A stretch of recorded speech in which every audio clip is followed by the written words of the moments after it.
Major backlash from parents after a California school district asked students to answer some controversial questions. They say pushed a narrative whether they were, quote, privileged or oppressed.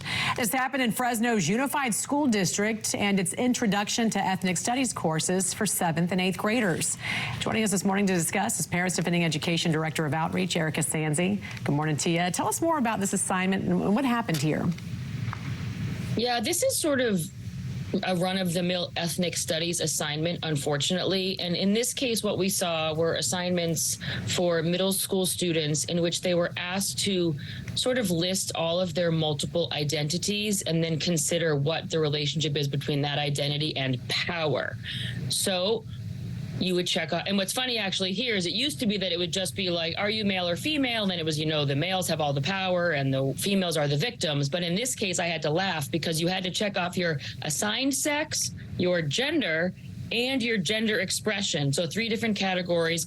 And again, of course, you know, the more dominant category would be considered the oppressor, and the, less common category would be considered the victimized one. And they had to, again, rank their race, their sexuality, as well as, nation of origin, what language is spoken in the home. This has to be so confusing for some of these kids also. I can't even imagine. You mentioned this is more of the run-of-the-mill sort of classes. Why are we seeing, do you think, more assignments like this in the first place? And what does the school district have to say about it?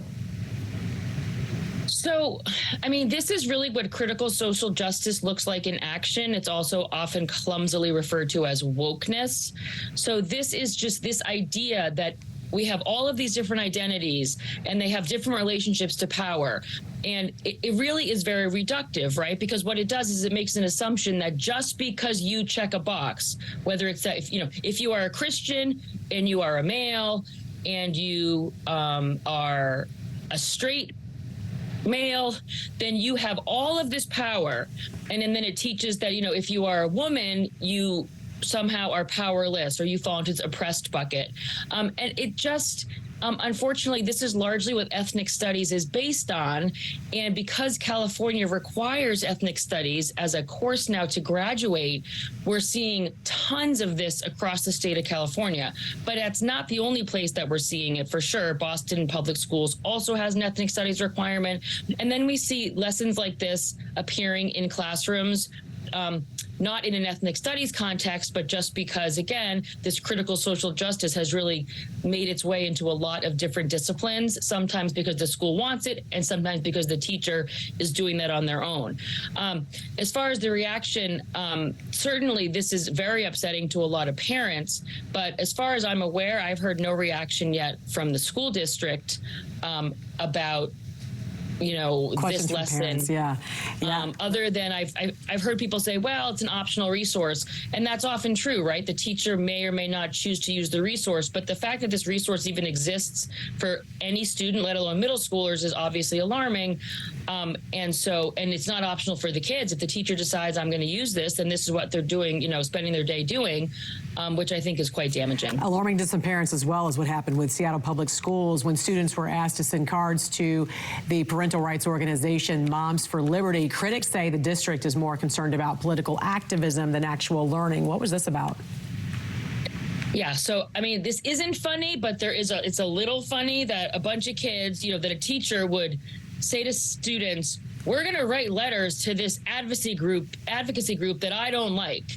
And I'm going to give you a script, and you're going to all write this script attacking this group that you likely know nothing about. And then we're going to put all of those cards and those letters in an envelope, and we're going to send them to this group. I mean, this is so over the line because, first of all, it's obviously political advocacy. It's clearly using students as, sort of like vessels for your own activism, and it really is turning students into activists. And they've been convinced that this Moms for Liberty group is somehow an anti-LGBTQ group, but the reality is they have plenty of members who are LGBT people.